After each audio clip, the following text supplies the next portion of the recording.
লজ্জাস্থানে মুখ দেয়া যাবে কিনা, সহবাস শেষে বীর্য বাহিরে ফেললে গুনাহ হবে কি, স্বামীর বাম পাশে স্ত্রী ঘুমালে কি ক্ষতি হয়, উল্টোভাবে সহবাস করলে নাকি সন্তান বিকলাঙ্গ হয়। আপনারা যারা আমাদের প্রশ্নগুলো শুনছেন, আপনারা যারা আছেন শুনছেন বা মিডিয়া যারা শুনবেন, আপনারা এই সমস্ত বিষয়গুলোকে নিয়ে অনেক সময় ভাববেন বা চিন্তা করতে পারেন যে আমরা এগুলোর উত্তর কেন দিচ্ছি।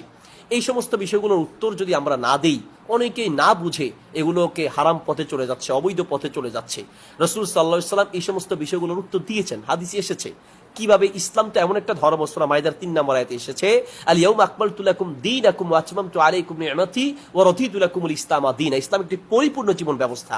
অন্য কোন ধর্মে আপনি এত পাই টু পাই প্রত্যেকটা বিষয়ের সমাধান পাবেন না, কিন্তু ইসলাম এমন একটা ধর্ম আপনার প্রত্যেকটা প্রশ্নের জবাব কোরআন সুন্নাহর ভিতরে আছে। সুবহানাল্লাহ।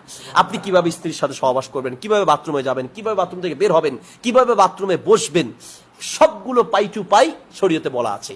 এই জন্য আমরা বিষয়গুলো প্রশ্ন আসে আপনাদেরকে কথাগুলো বলি, এগুলোকে আপনারা ভিন্ন পথে নেয়ার চেষ্টা করবেন না। লজ্জাস্থানে মুখ দেয়া যাবে কিনা, প্রিয় ভাই, মূলত এই মুখ দিয়ে আমরা আল্লাহ সুবহানাহু ওয়া তাআলার জিকির করি, তাসবিহ তাহলিল ইত্যাদির জন্য এই মুখ আমরা ব্যবহার করে থাকি, এই মুখ দিয়ে তেলাওয়াত করি।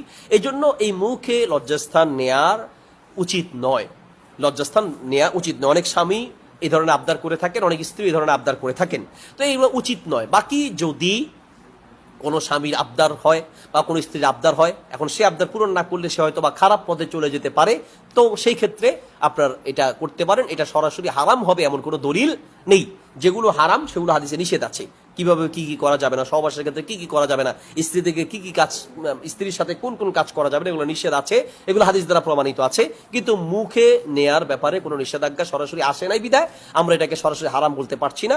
কিন্তু এই ধরনের কালচারগুলো মূলত এগুলো ইতিপূর্বে আমরা ছোটবেলায় বা আমরা আমাদের বয়স হওয়ার পরে, আমরা সাবালক হওয়ার পরে এমনটা শুনি নাই। ইদানিং এই ধরনের প্রশ্নগুলো বেশি আসছে, বোঝা যায় এই ধরনের কালচারগুলো ইদানিং শুরু হয়েছে। আর হতে পারে এগুলো অমুসলিমদের কৃষ্টি কালচার হতে পারে। এগুলো থেকে যতটা দূর সম্ভব বিরত থাকার চেষ্টা করাটাই উচিত হবে, বাকি সরাসরি হারাম হবে না। উল্টোভাবে সহবাস করলে নাকি সন্তান বিকলাঙ্গ হয়, সন্তান বিকলাঙ্গ হয় হওয়ার বিভিন্ন কারণ অনেকে লোকে মুখে বলে থাকেন, এই সেই বিভিন্ন কারণ বলে থাকেন। উল্টোভাবে সহবাস করলেও এটারও বৈধতা আছে, তবে একই জায়গা থেকে হতে হবে। অর্থাৎ সহবাসের জন্য সামনের রাস্তায় ব্যবহার করতে হবে, কোনো মতেই পায়খানার রাস্তা ব্যবহার করা যাবে না।